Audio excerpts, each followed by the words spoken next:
If you're studying maths methods, then you should get this exam question right. It's the basics of a normal distribution. Now, if you don't, then check out mathsmethodsclub.com.au where you can learn past methods exam questions grouped by normal distribution.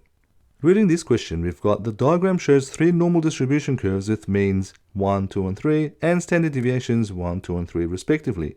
Which one of the following responses contains two correct statements?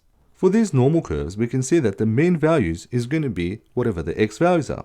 And we can clearly see that mean 3 is going to be larger than mean 2 and 1, and mean 2 is going to be larger than mean 1. And so looking at the options, we can cancel out option A because we don't know for sure that the second mean is equal to half of the first mean plus the third mean.